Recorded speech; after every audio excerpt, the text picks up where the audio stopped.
rápida. Vou ler uma mensagem do livro Sementes do Bem.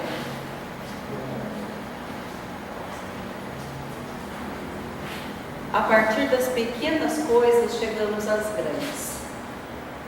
Um padre recém-ordenado preparava-se para rezar sua primeira missa.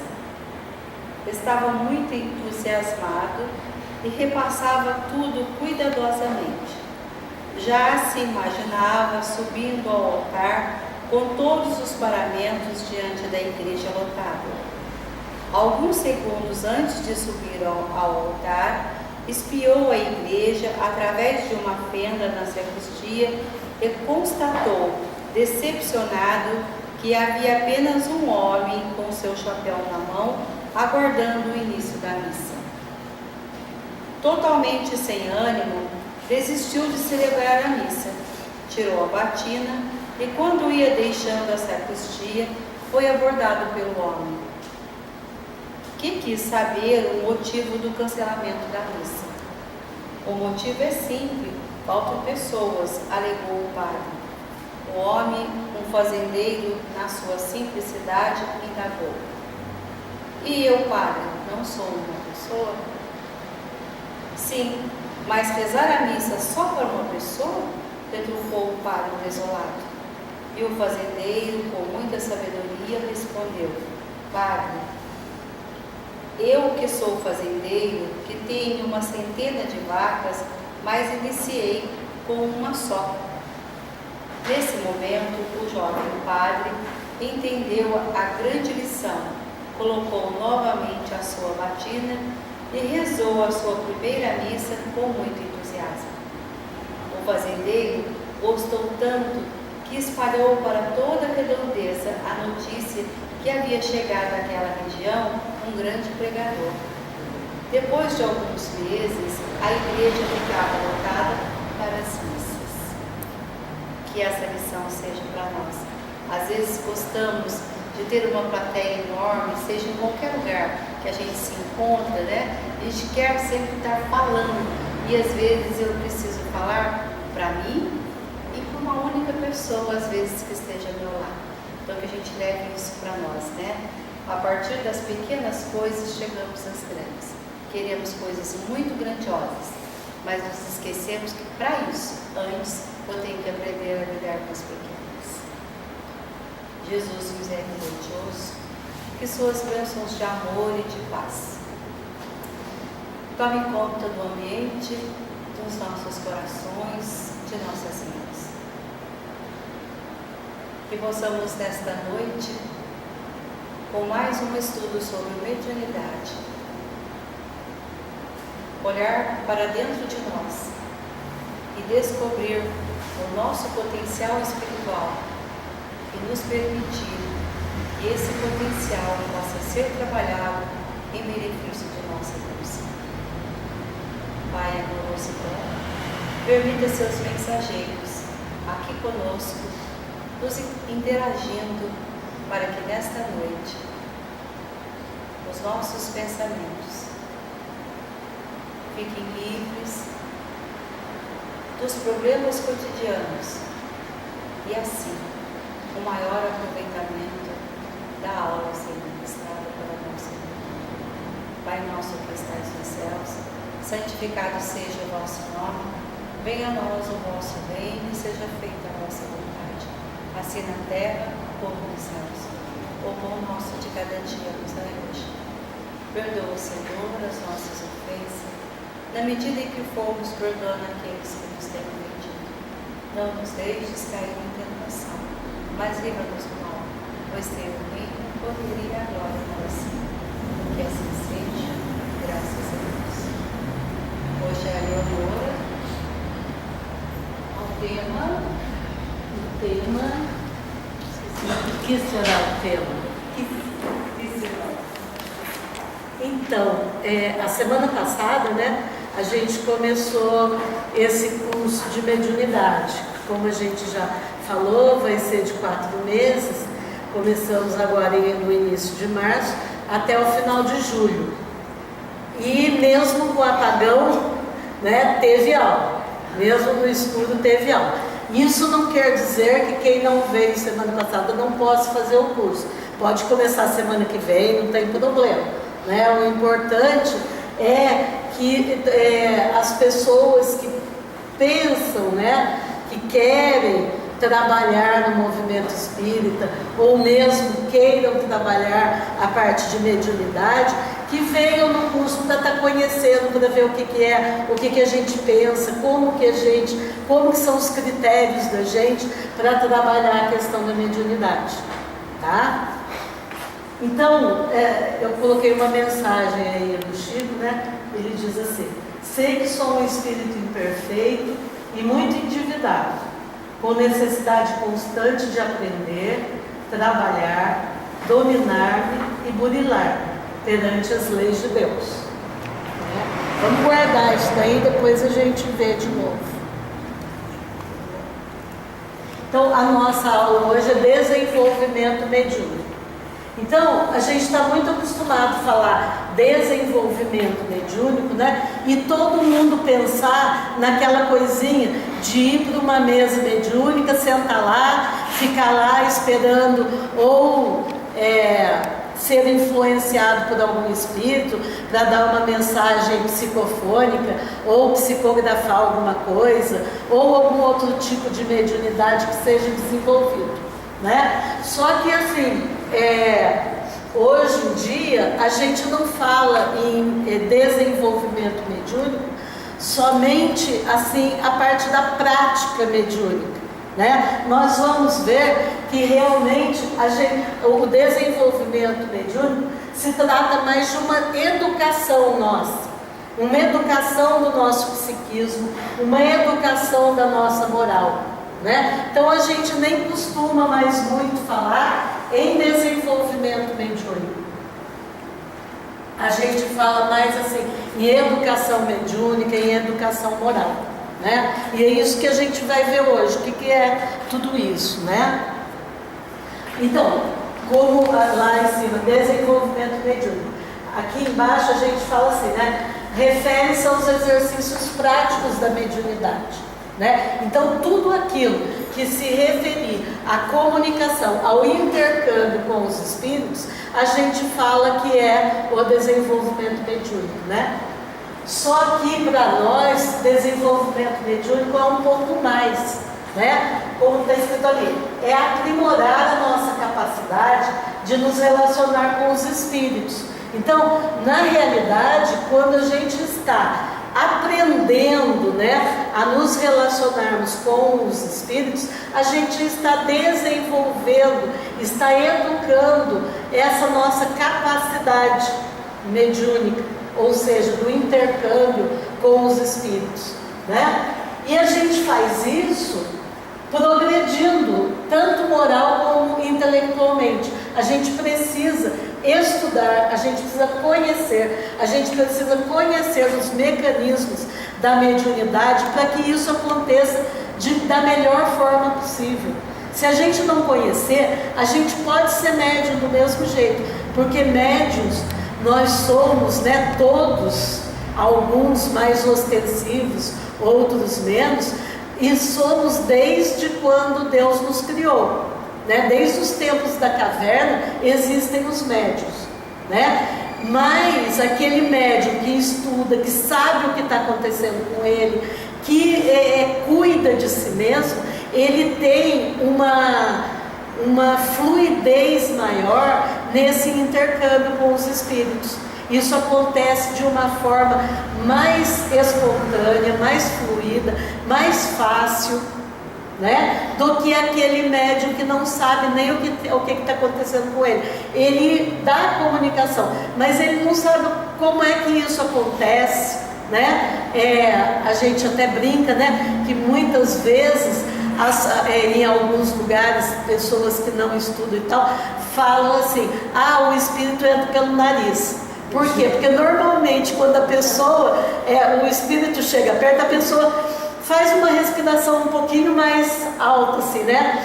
Então tem muita gente que não conhece o mecanismo, fala assim: o espírito entra no corpo pelo nariz, né? Então na hora que o médium dá aquela respirada assim, as pessoas acham que é isso, e não é, né? Quando a gente estuda, a gente sabe que o mecanismo é outro.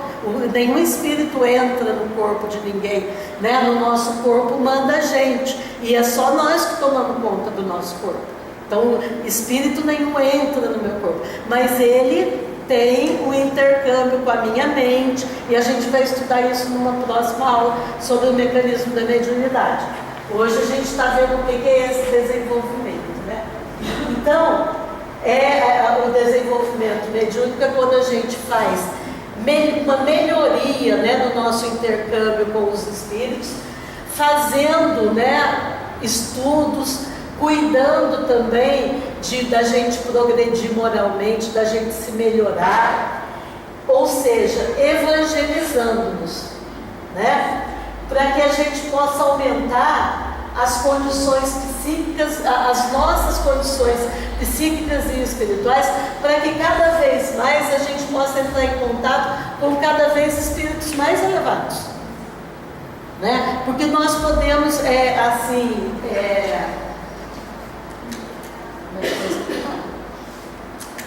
não é que aquele médium que não tenha educação mediúnica não possa dar comunicação de espírito elevado, pode. Tá? Só que o espírito elevado ele tem mais dificuldade quando a pessoa não conhece os mecanismos, né? Por exemplo, como que ele vai fazer uma psicografia com alguém que não sabe ler e escrever?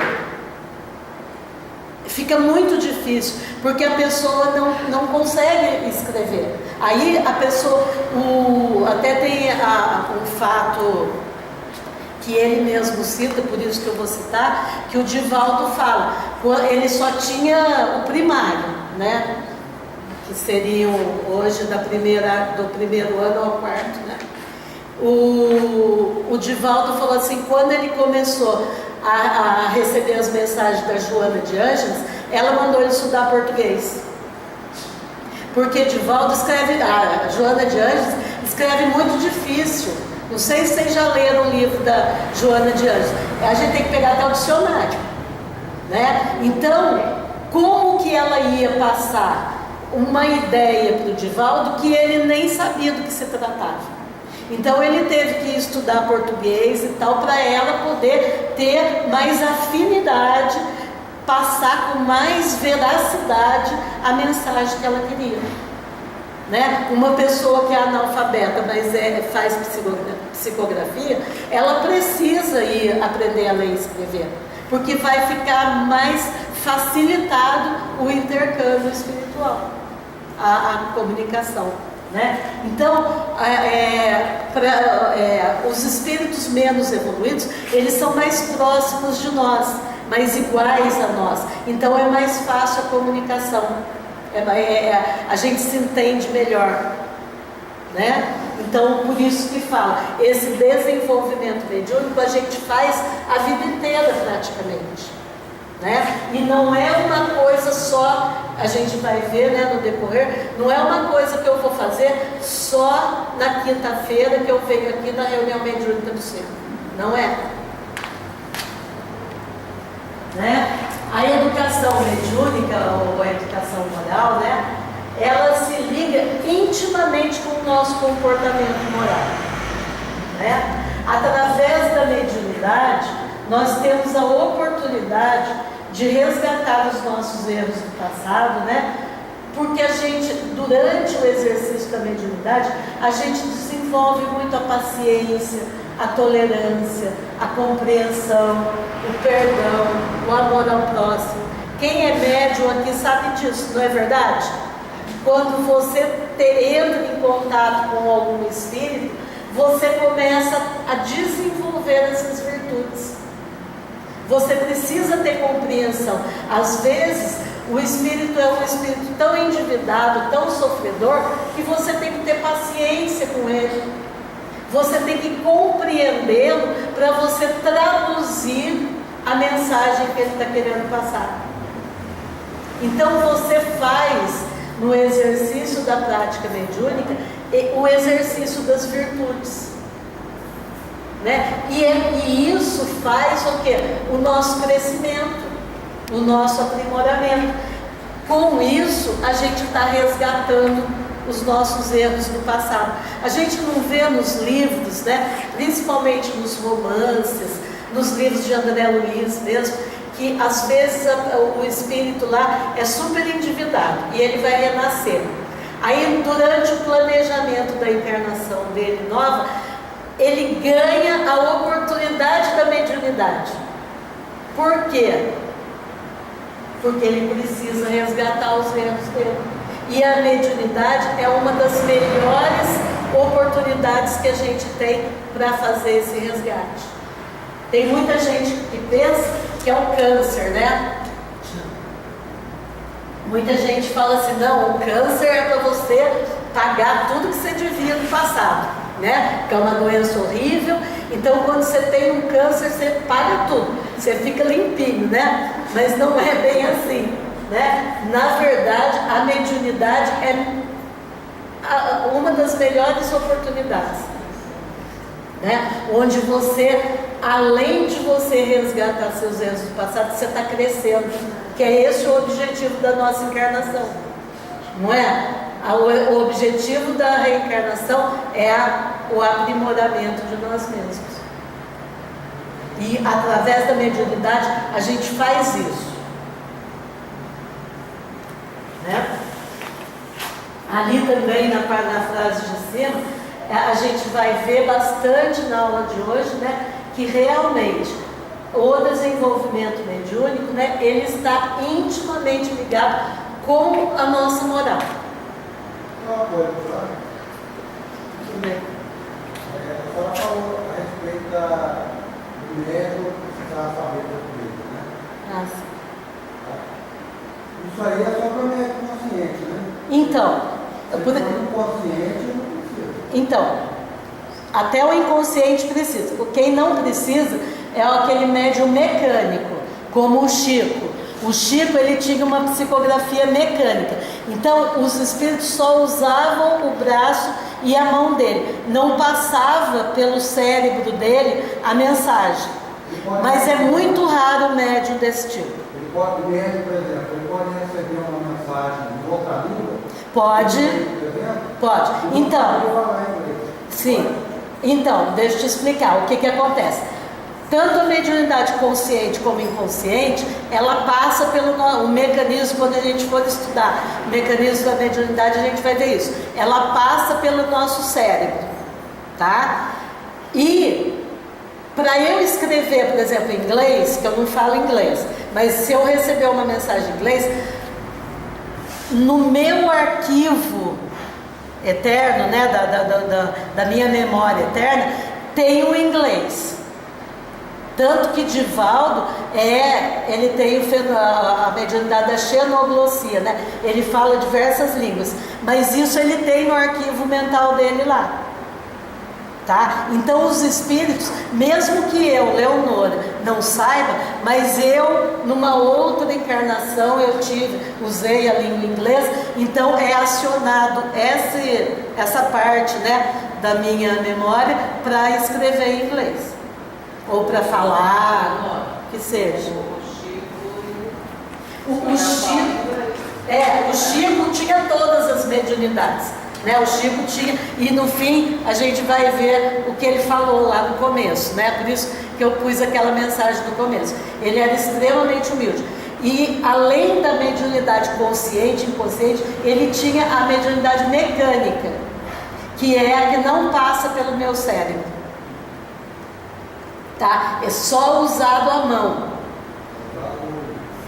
Isso, só a mão dele. Tanto que ele escrevia com as duas mãos, né? Ele escrevia a letra da pessoa, muitas vezes, porque era mecânica. Mas no livro dos médiuns fala que é muito raro encontrar médium com essa mediunidade mecânica.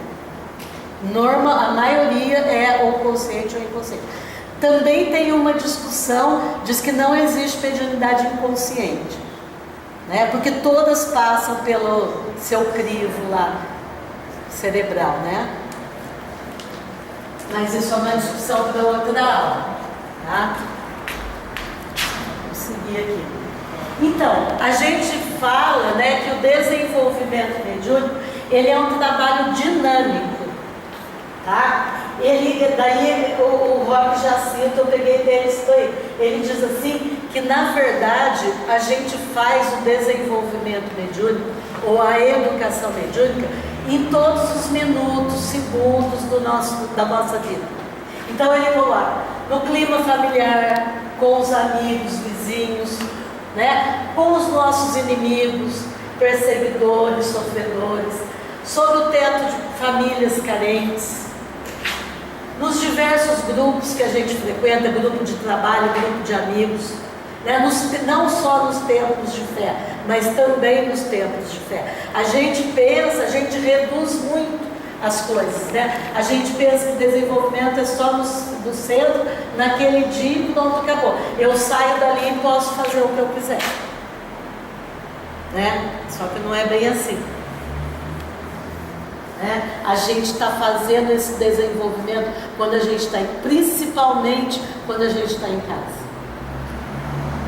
Você trabalha a paciência, né? Tolerância, tudo. Aliás, no nosso lar, a gente trabalha todas as virtudes, porque são espíritos diversos que estão ali, espíritos afinizados com a gente, espíritos inimigos nossos, e espíritos que a gente deve para eles ou que eles devem para nós, está tudo ali. A gente vai falar mais na frente, o lar é uma usina de energias, né? Então é um trabalho dinâmico. Quem se dispõe a desenvolver a mediunidade, a pessoa vai ter que se dispor, né? Mas muita gente não sabe disso. Não. Acho que é só no centro. Acho que é só no centro, E assim, eu achei importante pegar essa visão e trazer para vocês, porque aquela parte assim, de como você vai desenvolver e tal, você pega qualquer livro e vai ler, né? Isso daí já é alguma coisa que é mais intuída, né? Que é uma coisa que você pega nas entrelinhas, você pega em diversos livros, você pega no Livro dos Médiuns também. Aliás, no Livro dos Médiuns não tem um capítulo escrito sobre desenvolvimento mediúnico. Isso você tem que se policiar então, né? Exatamente. Esse Rob Jacinto, ele fala até que deve haver um pré-desenvolvimento. Eu achei muito interessante. Por isso que eu falei de se dispor. Então, quando a pessoa acha que tem uma sensibilidade, né, espiritual muito grande, ela simpatiza com a doutrina espírita, ela gostaria de exercitar a mediunidade e tal, ela precisa, primeiro, se interessar pelo estudo da doutrina espírita. Primeiro de tudo, as obras básicas de Kardec. Livro dos Espíritos, Livro dos Médiuns, Evangelho, a Gênese e obras póstumas, né? Não precisa, gente, pegar o livro e começar da primeira página e ler, né? Pode pegar um assunto e pesquisar em todos. Aí você vai, eu quero saber sobre mediunidade. Aí vai no Livro dos Médiuns, vê a parte que você quer. No Livro dos Espíritos tem, na Gênese tem, todos tem. Você vai pesquisando. Você quer saber sobre como que é a vida no plano espiritual, você vai e pesquisa. Pega o capítulo que fala sobre aquilo e vai lendo. Porque se você for ler folha a folha, você cansa. Ainda mais que as obras de Kardec, elas são escritas na gramática francesa. A construção da frase é francesa. Algumas traduções ficaram ao pé da letra. Então, acho que todo mundo já pegou algum livro dos Espíritos, que é difícil entender até a pergunta, quanto mais a resposta, né? Às vezes você tem que ficar numa pergunta várias vezes para você entender o que o Kardec está perguntando, porque não é usual para nós aquela forma de colocar as palavras, né? Então nós não precisamos. Tem traduções mais fáceis, né? A do Guilom Ribeiro, que é a mais francesa, afrancesada. Do Herculano é mais fácil, do Salvador Gentili também. Não sei se pode comprar alguma mais fácil, para a gente não perder tanto tempo ali decifrando, né, a questão. Mas assim, nós temos que conhecer aquilo que a gente vai fazer, não é? Quando a gente entra num serviço novo, a gente entra lá, a gente não sabe nem quem tem lá no serviço, nem nada. A gente não sabe nem direito o que a gente vai fazer. O primeiro dia não é horrível? Você fica igual barata tonta. Você fica olhando os outros trabalhar. Se tem alguém de boa vontade de vir te ensinar o serviço, você dá graças a Deus. Se não, se aprender sozinho, um Deus nos acuda. Então, tudo que a gente vai fazer, a gente precisa conhecer. Primeira vez que a gente fez arroz, saiu horroroso, ou duro, ou papa, né?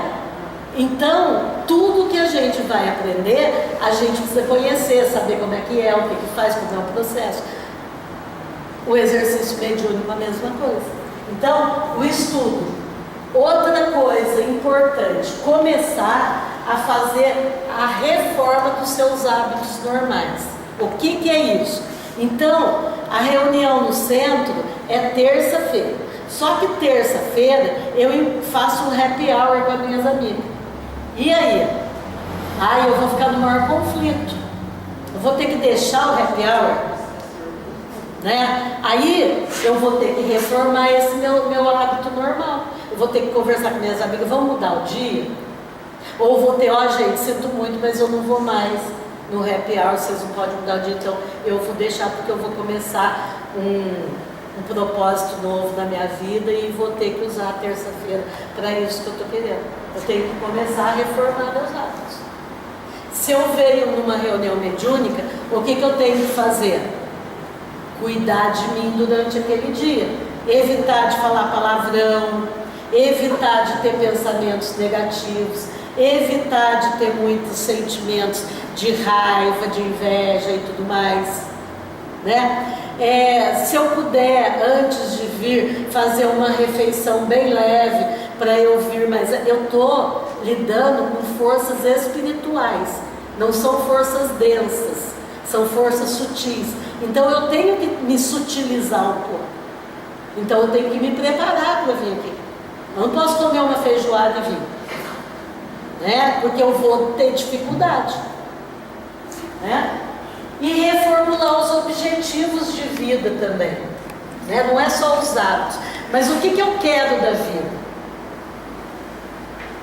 né? Porque às vezes eu quero da vida passar por cima de todo mundo lá no meu serviço e ganhar o cargo de todo mundo. Eu não sei a que preço eu vou fazer isso. Eu vou desenvolver a mediunidade, eu vou estar lidando com o ensinamento de espíritos mais inferiores que eu, mais superiores que eu, e como que eu vou estar sendo corrupta, por exemplo? Que moral eu vou ter de estar trabalhando o meu lado espiritual? Então eu vou ter que reformular esse meu objetivo de vida. Se eu era desonesta, se eu era corrupta e tal, eu vou ter, se eu quero trabalhar nisso, eu vou ter que abandonar isso. Vou ter que ter outro objetivo de vida. Olha tudo que envolve, gente, um desenvolvimento mediúnico. E a gente quer ser igual Chico Xavier, né? Porque é o point, é o máximo. A gente quer ser igual a ele, mas a gente não quer fazer metade do que ele fazia, ou faz que continua fazendo, né? Então, é uma vida de sacrifício. Não é ruim esse sacrifício. Quando a gente fala de sacrifício, a gente pensa que é um sofrimento, enfim, não é. Pode ser maravilhoso, pode ser tranquilo, vai depender da minha mudança. Se eu continuar querendo servir a Deus e a Mamon ao mesmo tempo, vai ser um desastre. Eu vou ter que fazer uma escolha, né? Então, é aprender servindo. Isso que eu falei do trabalho dinâmico, de estar fazendo essa reformulação. É uma coisa que eu faço, não parada, né? Mas em movimento, dinamicamente, né? Eu vou evangelizar o meu jeito de ser. Por isso que todo mundo vai embora, né? Ninguém quer. Então, Desenvolvimento mediúnico, portanto, é polimento moral. Então, eu vou ter que polir a minha moral, eu vou ter que burilar, eu vou ter que deixar uma joia rara a minha moral, né? Renovação de ideias. Quem vai ser médium, gente, tem que ter cabeça aberta, porque você vai escutar coisas do arco da velha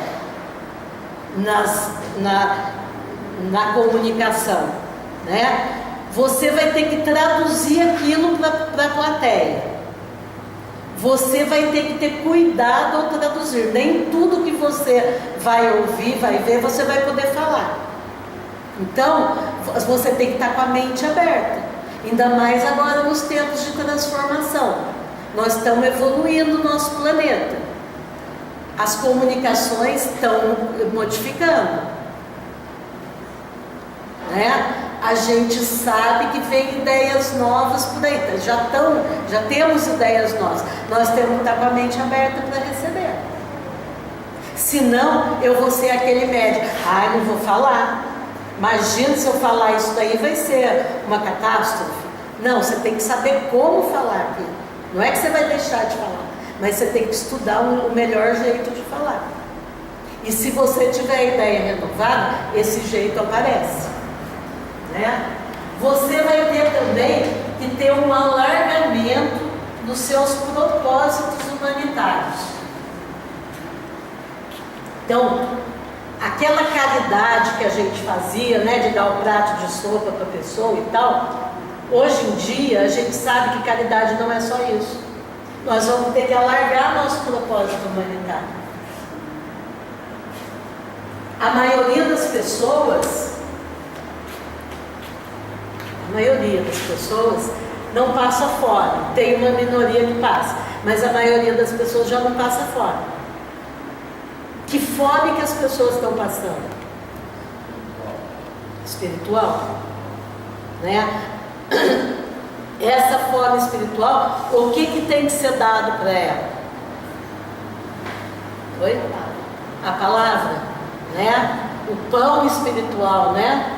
Não é mais o pão material que a gente também dá o pão material, mas hoje em dia se precisa mais do pão espiritual, da orientação segura, de dar um direcionamento, né? Se a gente está apavorado com a violência, a gente tem que discutir a violência, a gente tem que pensar a violência. Será que nós não somos também agentes de produção da violência?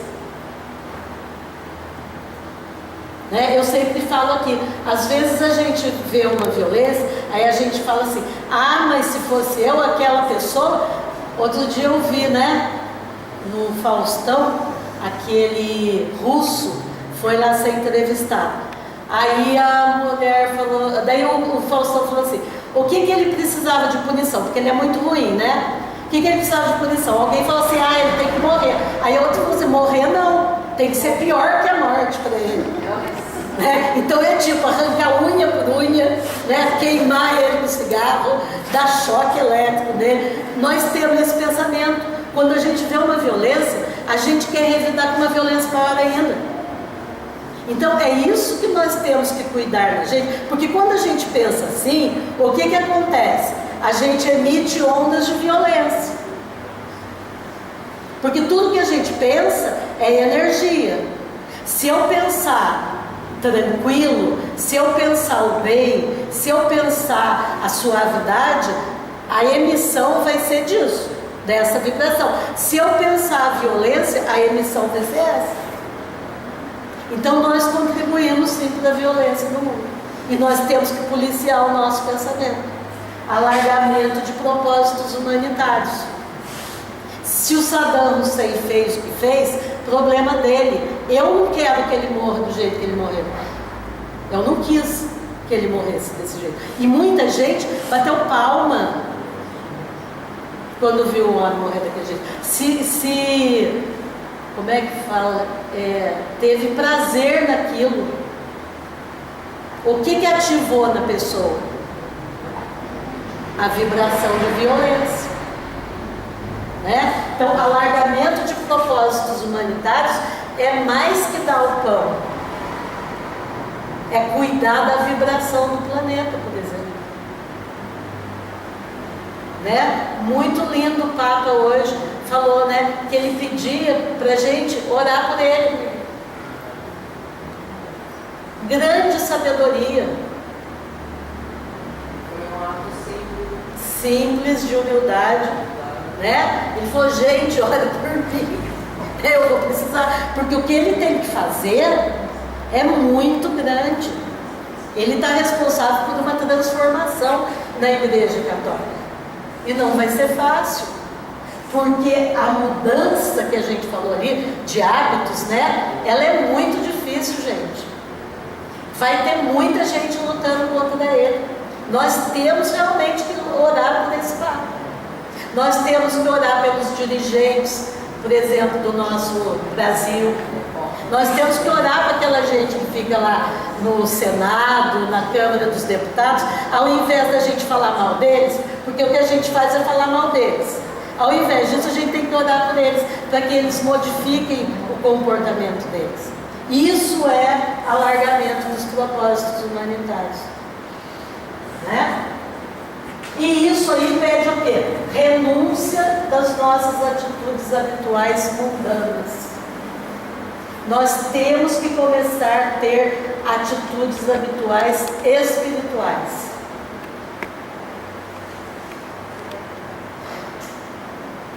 Né? É muito interessante, outro dia eu estava lendo um livro, aí ele estava descrevendo, né, a plateia. Aí um estava assim, ai, por que ela está falando tanto? Eu preciso ir embora para terminar de ver a novela. Novela tipo, o último capítulo hoje, não sei o quê. Aí a outra falou assim, estava lá pensando, amanhã meu amigo vai ver só no trabalho. Vou passar a perna dele, não sei o quê. Então, o pensamento de cada um de nós que estava aqui, quer dizer, cadê a união de pensamento? Cadê o propósito de estar aprendendo uma coisa nova? Cadê o propósito de mudança de hábitos? Eu também já fiz isso. E às vezes faço, às vezes eu estou num lugar, eu não quero estar naquele lugar, eu também estou lá batendo o pezinho, né, para acabar logo. Né? Mas precisa trabalhar para mudar. Né? O Bezerra de Menezes, ele fala que quem é espírita é aquele que tem a intenção da mudança. Né? Nós não precisamos ser santos para dizer que somos espíritas. Nós precisamos querer a mudança. E isso é o que a gente precisa desenvolver aqui. Né?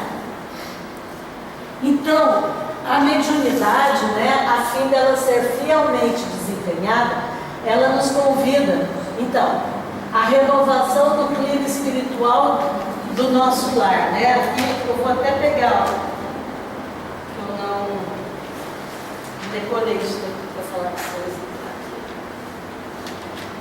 Então ele diz assim, né, que para a gente realmente fazer um trabalho mediúnico, ok, produtivo, né, que vai ajudar as pessoas, a gente tem que começar a renovar o clima espiritual do nosso lar. Não é assim, meu marido que não colabora, é ele que trava a melhoria do meu lar. Eu faço tudo certinho, mas ele, não dá certo. A responsabilidade é minha, porque eu estou sabendo, ele não está. Então eu tenho que levar isso para ele, de alguma forma. Não estou falando que é fácil, viu, gente? É difícil. Aí ele diz aqui assim, o lar é a usina maior das energias de que somos carentes. É onde compensamos as nossas vibrações psíquicas em reajuste. Então o lar é o nosso caldeirão, tá? Que nós vamos ter que melhorar, que dá uma comida saborosa. Nós não podemos entregar no fim da nossa encarnação uma comida ruim. Nós temos que trabalhar essa usina, esse caldeirão, para melhor. E não é melhor só minha melhoria. É melhor de todo mundo que está lá. Mesmo que um andou 1 degrau, mas ele andou 1 degrau. O outro andou 10, que bom. mas todo mundo pelo menos mexeu uma vírgula na sua vida. E isso faz parte do meu trabalho, assim como faz parte do trabalho do meu marido, ou da minha mãe, ou do meu pai, do meu irmão, da minha sobrinha, não sei o quê. Entendeu? Cada um de nós tem como obrigação melhorar o seu lar. E não vamos pensar, ele não faz, eu também não vou fazer. Não. Ele não faz, eu vou fazer. Se ele não faz, problema dele. Rompimento com o egoísmo e interesse pelo próximo. Então, realmente nos interessarmos pelo outro e fazer pelo outro aquilo que a gente pode fazer. Não adianta também eu querer fazer aquilo que eu não posso. Eu tenho que ser honesta e ver o que eu posso fazer por ele, mas não deixar de fazer o que eu posso.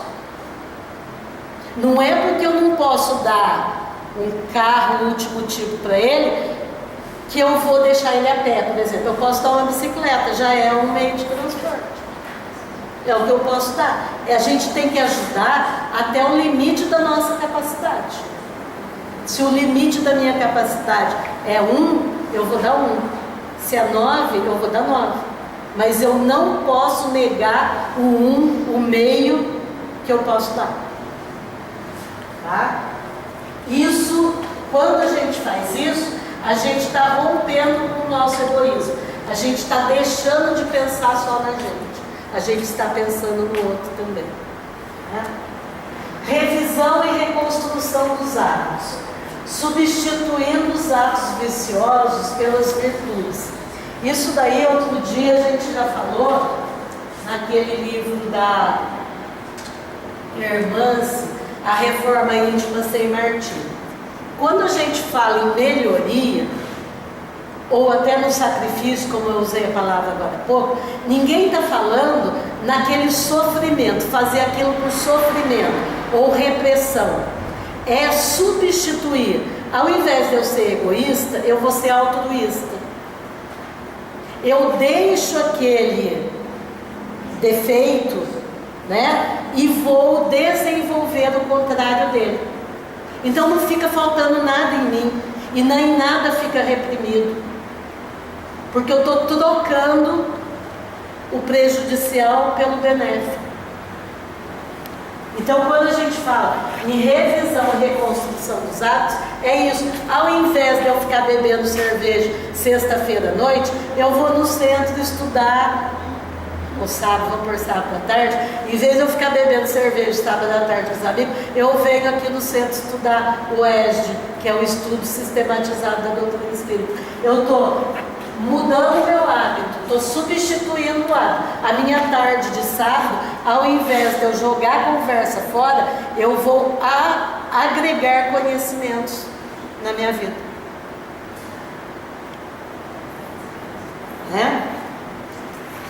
Aniquilamento do orgulho. Então, ele diz assim, que em grupo a gente sempre exercita a humildade. Vocês veem, quem tem um filho só, quando ele está em casa, antes dele ir para a escola, é o que acontece? Todos os brinquedos são dele. A mãe e o pai é dele. São dele também. Tudo na casa é dele. Então, ele fica, é meu. Ele entra na escolinha, primeira coisa que ele faz é brigar com o amiguinho que vai pegar a mesma bola que ele queria. Por quê? Porque aí ele vai aprender o quê? A dividir. Ou então quando nasce o irmãozinho, ele fica até bravo, ele não gosta. Ele vira cara pro irmão, ele não gosta do irmão. Por quê? Porque daí o pai e a mãe estão com atenção mais no irmão, porque é menorzinho, precisa de mais atenção. Aí aquele ciúme entre criança e tudo. É isso. Quando a gente tem mais pessoas, a gente exercita a humildade. A gente divide o livro, a gente divide a ideia, a gente passa nossos conhecimentos sem cobrar nada, a gente não nega para o outro aquilo que a gente sabe. E o que a gente está fazendo com isso? Exercitando a humildade. Eu tenho um amigo que eu faço muita palestra, né, sobre dependência química, e ele fica assim, mas você não cobra nada? Eu falo, eu não. Ele falou, mas você tem que cobrar, que absurdo, você vai lá passar as coisas que você sabe, que você demora tanto para aprender e você não cobra. Eu falo, não, mas ele não se conforma, ele não acredita, para ele isso não existe. Quanto mais gente souber, melhor, não é? Eu falo que é igual aquela pessoa que vai fazer prova e fica assim em cima, né? Ninguém que está na carteira para colar, passa para todo mundo, gente. O que tem? Pra quê? Só você que vai passar de ano. Ai, nossa, tem uma vaga de psicólogo lá no seu. Não vou contar para ninguém. Nenhuma das minhas amigas vai ficar sabendo que assim a vaga vai ser minha. Para com isso, gente, não é mais tempo disso. Né? Tem lugar para todo mundo. Então, isso é orgulho, egoísmo que a gente ainda tem. Nós precisamos parar de fazer isso, a gente precisa dividir, a gente precisa compartilhar as coisas. Então, quando a gente lida com mediunidade, nós fazemos isso, a gente aniquila o orgulho. Por quê? Porque a gente deixa outro se comunicar através da gente. Já não é uma divisão? Você não permite que alguém venha experimentar seu corpo, sentir as sensações do seu corpo, por exemplo, para entender que desencarnou. Através disso, você fez uma doação para ele, você deixou que ele viesse ter um choque com o corpo físico, para ele entender que ele desencarnou. Que coisa maravilhosa! É um compartilhar isso, né? E a morte do individualismo, né? Tudo isso. Segundo lá o egoísmo, o orgulho e o individualismo são como que as chagas, né, que está escrito no Evangelho, é essa palavra, as chagas da humanidade, né? O orgulho e o egoísmo, né? Então nós precisamos começar a burilar isso da gente, né? Burilar é você começar a tirar, né, aquilo que está demais, aquilo que não serve, né? Quando você burila uma pedra preciosa, você tira aquelas partes que não são puras, aí sai o diamante puro, né? Então é isso que nós temos que fazer com a gente, tirar essas partes ruins da gente, para a gente ser esse espírito maravilhoso que nós somos, criaturas de Deus. Nós temos coisas maravilhosas da gente, mas a gente deixou se contaminar com tanta coisa ruim que a gente está tudo sujo. É igual aquela propaganda daquela água boa na fonte, que, né, que a gente vê a moça cheia de marca preta assim, aí ela vai tomando a água, vai saindo e ela vai ficando limpa. É isso que a gente faz com a nossa reforma íntima. É a mesma imagem. A gente vai tirando os pontos negros que a gente acumulou durante essas várias encarnações que nós tivemos e deixar o diamante puro, que é aquela criação de Deus que nós somos, né?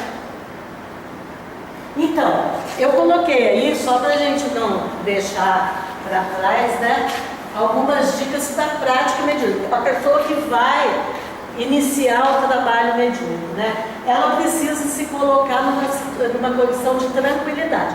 Não adianta ela ir para uma reunião mediúnica com medo. Tem gente que tem medo. Aí se aparecer algum espírito, eu saio correndo. Né? A Elza Leandro já me falou que já teve gente que veio em reunião mediúnica e saiu correndo, né? Porque estava com medo. Então não adianta, você tem que colocar numa condição de confiança, de tranquilidade. Vai ter comunicação de espírito ali, você tem que estar preparado para participar daquilo, ouvir e tudo mais, né? Fazer um certo relaxamento, concentração, ter uma respiração tranquila, né? Quando a gente está com medo, a respiração fica alterada, né? Procurar estar bem assim e também atento à reunião, porque você também tem que aprender ali na reunião, né? Você vai estar concentrado, mas você não vai estar perdido à parte da reunião, você está dentro da reunião. Então é um exercício que você faz de estar participando daquela reunião, né? você tem que estar sempre interessado e entusiasmado com aquele exercício. Se não, chove, você não vai. É o último capítulo da novela, você não vai. Chega alguém na casa, você não vai. Se você tiver com o interesse, com o entusiasmo, pode acontecer o que for que você vai na reunião. Você quer ir lá, você quer ver o progresso, você quer ver como que aquilo acontece, como que se desenvolve.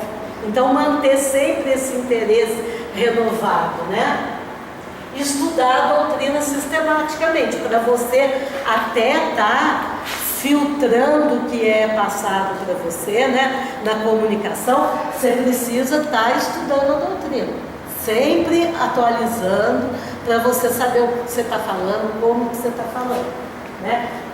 O uso da prece, gente, não é só na reunião mediúnica. Em qualquer situação, você pode estar usando a prece, porque a prece é um alívio no nosso cansaço, na nossa aflição, no nosso dia a dia. A prece, ela vem sempre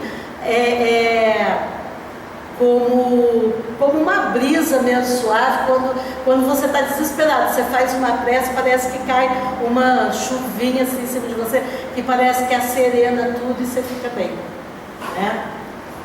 E está sempre com o pensamento direcionado para o mais alto, né? Está sempre com o pensamento elevado.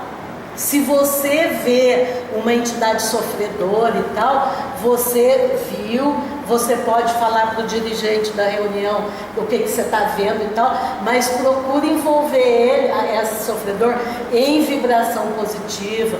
Pede para a equipe espiritual vir ali atender aquela pessoa. Sempre está renovando o ambiente com pensamentos elevados. Não se entregar, estou com raiva da minha irmã, ela vai ver só na hora de chegar em casa, votar nela, não sei o que. Não, isso daí deixa lá para fora, né? Porque na nossa cabeça vem. A gente não pode negar que esses pensamentos negativos vêm.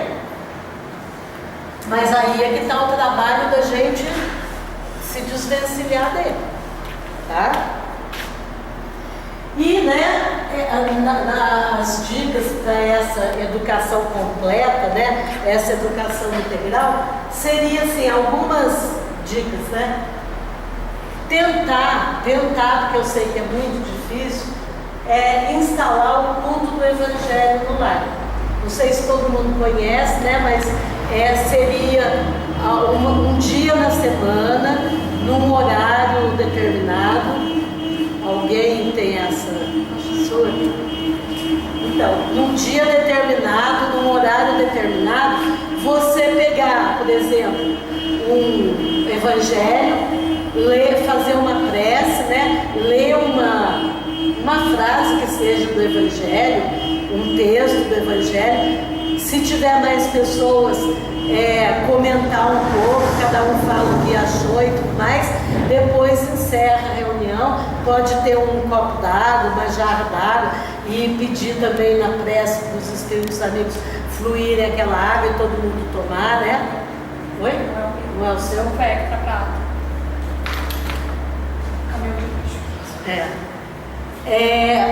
Muitas vezes todo mundo da casa não pode participar. Então faz aquelas pessoas que puderem naquele dia. Se ninguém puder, faça sozinho, né? Você pega, mas determine o dia e a hora. Não adianta você fazer qualquer dia, qualquer hora. Porque se você fizer um dia determinado, hora determinada, você vai ter espíritos, amigos, familiares que vão estar ali te intuindo, te ajudando naquela tarefa, né? Então você naquele momento você pega, faz uma prece, lê o evangelho, medita um pouquinho naquilo, pede para a espiritualidade fluir água e pronto, termina. Meia hora, 20 minutos, não precisa mais que isso, né? É uma coisa que educa o nosso espírito, né?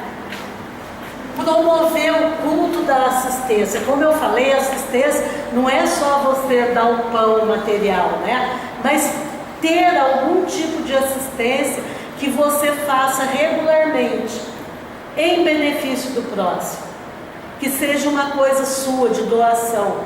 né? Nem que seja para você fazer uma oração em favor dos velhinhos lá daquele asilo. Você nem vai lá, mas toda semana você tem o compromisso de fazer uma oração por eles. É um culto da assistência. Você vai fazer algum bem ao próximo, né? Se você puder se juntar, né, a casa espírita que você frequenta, ver o que eles fazem e fazer, ou dar uma ideia de alguma assistência nova que você queira coordenar e tal, também é possível, né? Fazer a reforma íntima, coisa que a gente já falou bastante, né? Frequência à casa espírita. Não adianta, gente, a gente querer ser espírita, ser médium, né, ser Chico Xavier e não irmos à casa espírita, né? Nós temos que ir. É lá o local que a gente vai aprender a trocar, crescer, exercitar, né? O local mais adequado para se desenvolver a mediunidade prática, né, aquela parte prática, é no centro espírita. Por quê? Você tem assistência dos encarnados, dirigentes daquele local, você tem assistência da equipe espiritual. Se você for fazer isso na sua casa, você pode até fazer, não é proibido, não tem nada proibido, mas você corre o risco de não ter uma boa assistência, você corre o risco de pegar certos vícios que não são legais, né? Junto com pessoas que têm o mesmo propósito, é melhor, tá? E sempre está estudando a doutrina espírita em grupo, pelo menos uma vez por semana, ter um estudo em grupo da doutrina. Por quê? Porque às vezes alguém fala alguma coisa que a gente nem tinha pensado. Quando a gente estuda sozinho, a gente corre o risco de ter uma interpretação limitada. Quando a gente está em grupo, a gente abre a interpretação. O ESG, né? O ESG não é um estudo como esse. É um estudo de 1h30 aos sábados, das 5 às 6h30, onde as pessoas estudam em grupo, as pessoas preparam uma aula, preparam o texto. É um estudo mais dinâmico, não é só uma aula expositiva. Hoje, por exemplo, vou até contar uma coisa engraçada. Chegou um amigo meu na minha casa e perguntou: e aí, gostou do papo? Eu falei: eu adorei, gostei, nossa, fiquei apaixonado quando ele falou que o nome dele ia ser Francisco, que eu sou fã do Francisco de Assis, né? Então eu adorei, fiquei até emocionada tudo dele. Eu não gostei. Eu falei: você não gostou por quê? Ele disse assim: porque os argentinos vão ficar mais metidos do que eles já são. Eu falei: nossa, não, eu nem tinha pensado nisso. Ele falou: eles já se acham, o Maradona já acha que é Deus agora, então que ele vai sentar no trono mesmo. Eu falei assim: nossa, tá aí uma coisa. Então foi um pensamento que eu não tive, né, naquele momento, mas estando com o outro, eu pensei, eu falei: nossa, é mesmo? E é verdade, nós vamos ouvir piadinha pra caramba, né? Mas faz parte, né? Então essa ideia que eu dei para vocês é de ver isso. Às vezes alguém fala uma coisa que você nem tinha pensado e aquilo pode te enriquecer, né? Por isso a gente frisa essa coisa do estudo coletivo, tá? Aliás, hoje seria uma aula em grupo, mas eu fiquei com medo de acabar a força de novo. Eu falei: olha, melhor preparar uma aula que eu possa falar sem isso, sem ser em grupo, porque senão ninguém vai enxergar nada. Mas graças a Deus não acabou a força. Mas a gente ainda vai ter nesse curso aqui ainda alguma aula em grupo para vocês verem alguma questão mais detalhadamente. Algumas piadinhas mais fortes ainda. Estava lá: se a fumaça tiver cheiro de churrasco, o Papa é brasileiro. Não, brasileiro para fazer piada, né? Igual o... Não, nem vou contar essa, vai baixar a vibração da casa. Vou contar uma outra, mas não vou... Elza, alguém tem alguma pergunta, gente? Então, isso que eu queria trazer para vocês, essa ideia mais abrangente do que é o desenvolvimento mediúnico. Desenvolvimento mediúnico não é só sentar na mesa e ficar lá para receber espírito, para psicografar, para ter evidência. Não, é uma mudança na sua vida. Tem muita gente que acha que é sentar e esperar que os espíritos façam tudo por ele. Tem menos. Toda reunião tem comunicação ou existe? Não, a nossa reunião mediúnica é na quinta-feira, aí é reunião mediúnica e toda reunião tem comunicação. É muito raro não ter nenhum, né, Elza? Ele perguntou se toda reunião mediúnica tem comunicação de espíritos. Praticamente sim. Tem quantos anos? 10, 20. Que tem, pode até acontecer de não ter, mas normalmente tem, né? Aí tem todas aquelas pessoas que já têm 20 anos de frequência numa reunião mediúnica, ela sabe diferenciar quando o espírito é sofredor, quando o espírito está brincando, está fingindo que é outro, quando é um espírito realmente elevado, a pessoa vai pegando tarimba. Né? O médium também. O médium também ajuda. Oi. Então, assim, a gente tem alguns critérios, justamente por isso que eu falei, né? A gente tem alguns critérios. Fazer esse curso com o maior aproveitamento de frequência possível, né? Lógico, você não tem que vir em todos, né? Lógico que você vai poder faltar. Depois, quando acabar, quem se interessar pode pedir uma entrevista com a Elza, que ela é a coordenadora da reunião mediúnica. Aí ela vai conversar, vai ver se a pessoa tem condição e tal, e aí vai começar todo um processo de ambientação, né? Você vai seguir os passos aí. O próprio curso vai ter aulas, eu mesma acho que vou estar falando sobre esses problemas com o conversa com psicólogos. Isso. Mas a pessoa já vai estar sabendo. Né? Então quem quer, venha no maior número possível de aulas e aí em agosto pede uma entrevista com a Elza e fala, eu quero participar, como que é e tal. Porque a gente gosta que as pessoas, só um minutinho, quem vai participar da reunião mediúnica da casa, ela também precisa se ambientar na casa, se adaptar à vibração da casa. E esse estudo aqui, né, do curso, faz isso. A equipe espiritual já está trabalhando com aquelas pessoas que são candidatos a participar, aí vai ambientando a pessoa. Por exemplo, você vai para casa agora, pode ser que durante o seu sono, a equipe espiritual já vai te buscar para uma reunião aqui, para você estar participando, estar aprendendo como é. Isso tudo acontece.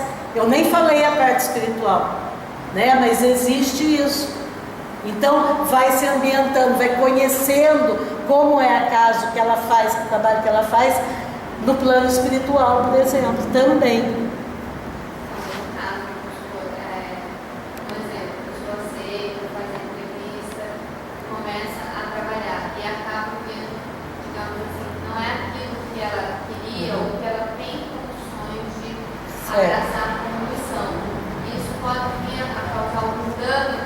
Não, dano não. Aí é só ter mais uma conversa, né? Porque daí quando você está na reunião, aí você já tem, toda vez que acaba, as reuniões elas têm alguma conversação no final, entre os participantes. Aí você pode falar, gente, eu não estou me adaptando, não era bem isso que eu estava pensando, eu acho que ainda não estou preparada, acho que eu vou ficar afastada um tempo. E não tem dano nem para você, nem para a reunião. Tá, gente? Se houve muita pergunta em relação a isso. Você enlouquece, você... Não. Você sofre, Não. Mediunidade não enlouquece ninguém. Agora, vamos falar, não enlouquece ninguém, vírgula. Quando é mal cuidada, quando não há reforma, burilamento, quando há uma displicência da pessoa, a pessoa pode sofrer um processo obsessivo que vai parecer que ela está louca. Então enlouquece. Né? Sim, mas ela tem o direito à opção preparação? Tem. Ela vem, conhece, se prepara, vem, mesmo com o preparo todo e tal, ela vê que não é, tudo bem. Não é a dela. Porque eu acho que o mais difícil é você lidar com isso. Porque até então, assim, como você falou, todos somos médicos, então assim, cada um deve estar aqui, deve ter alguma sensação que até então não sabe lidar. Então, com o curso, com o entendimento, a gente vai aprender a lidar. Exatamente, talvez, acredito que essa seja também talvez de muitos aqui. Então, e o aprender a lidar, o não querer mais, aí não se torna um dano. Não se torna um dano. E assim, eu acho que a gente vai ter também nesse programa uma aula sobre essa questão, né, de confusão entre mediunidade e loucura e tal. A gente ainda vai tocar nesse tema. Gente, só para terminar, então, o pessoal falava pro Chico, né, que ele era um médium completo, né, que a mediunidade dele era desenvolvida e tal. Então ele respondeu assim: eu sou um espírito imperfeito e muito endividado. O Chico, com necessidade constante de aprender, trabalhar, dominar-me, burilar-me perante as leis de Deus. Então é isso. A vida inteira você desenvolve a mediunidade. Você não fica completo. Não é uma coisa, pronto, chegou no fim. Agora eu estou pronto. Não está. Né? Só complementando o que ela disse, que a menina me perguntou, assim, a preocupação quando as pessoas vão fazer um curso sobre mediunidade, às vezes são movidas pela curiosidade, né? E nem sempre é pela necessidade. Mas o que deve fazer? Faça o curso e que já é uma busca, é um aprendizado que você está trazendo para si. E depois você escolhe. E a mediunidade em si, ela não precisa ser exercitada só na mesa mediúnica, dando comunicações aos espíritos. A mediunidade, vocês vão ser orientados, vocês podem usar de N maneiras na casa espírita ou até em outros lugares que vocês estejam participando. Tá? A intenção da casa em promover o estudo nós estamos levando a doutrina espírita até vocês, esse entendimento dessas aflições, né, causada pelo desconhecimento das sensações mediúnicas. Né? Então, agora vamos passar então para o passe, né?